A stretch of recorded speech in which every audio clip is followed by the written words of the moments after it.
começar falando sobre um dado que me preocupou muito. A BBC de Londres, ela fez uma pesquisa e ela entendeu que as gerações mais novas, pela primeira vez, elas têm uma capacidade cognitiva menor do que as gerações mais antigas. Ou seja, as gerações mais novas estão mais burras. A Bíblia ela fala o seguinte: ensina a criança no caminho que ela deve andar. E mesmo depois de velha, ela nunca vai se afastar dele. O que a Bíblia está falando sobre isso? O problema é que a gente tem uma religiosidade que destrói a nossa relação com Deus e a nossa relação com o mundo. O que está querendo dizer naquele texto é que os pais têm a responsabilidade de treinar os filhos, de preparar os filhos, de dar a direção para os filhos. Eu estava comentando com um rapaz que foi lá na casa hoje à tarde, que minha filha tinha uns 5 anos mais ou menos, acho que eram 5 anos que ela estava no maternal. E aí, a Adidas lançou um tênis que tinha masculino também, mas o feminino explodiu. Ele era um tênis que tinha uma borracha preta na frente, ele parecia que era uma telinha do lado, se eu não me engano, não era... Eu devo saber como. E ele tinha as faixinhas rosa. Minha filha tinha uns 5 anos, mas as professoras todas lá da escola usavam esse tênis, e ela, pai, eu quero. Quando ele estava passando no shopping, tinha um tênis lá infantil, comprei o tênis para ela. Quando a gente estava saindo, eu falei para ela, brincando assim, eu falei, filha, primeiro tênis de marca que o papai teve, ele comprou com o dinheiro dele. Olha só, ela tinha 5 anos. A pessoa fala que homem é mau e a sociedade homem é bom e a sociedade que o corrompe, né? Mas não é não. Tinha 5 anos. Olha o que ela falou para mim. Que coincidência, hein, papai?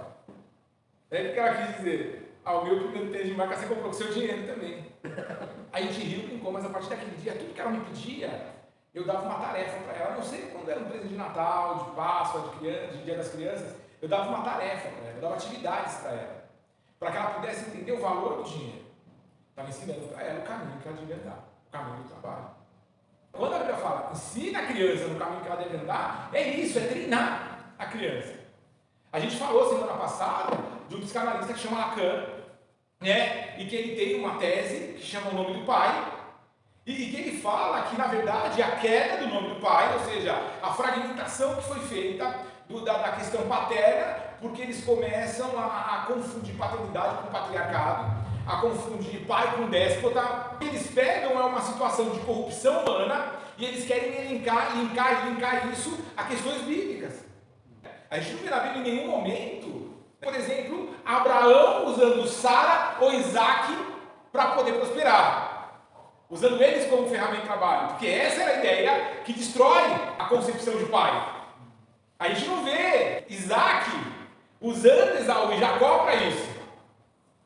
Mas eles querem ligar a ideia de vida. Por quê? Porque eles queriam desconstruir a religião, eles desconstroem a família.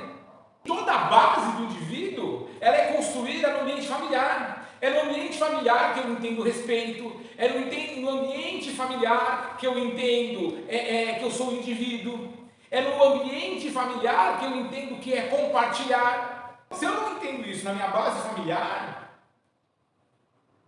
eu não vou conseguir atravessar a ponte para a sociedade como um indivíduo consciente, capaz e sabedor dos meus direitos e deveres. Esse é o problema. Então, uma coisa que eu ouço muito, mas eu quero ser amigo do meu filho. Isso é uma besteira que existe. Eu preciso ser pai do meu filho. Mas eu não posso ser pai e amigo. Gente, olha só.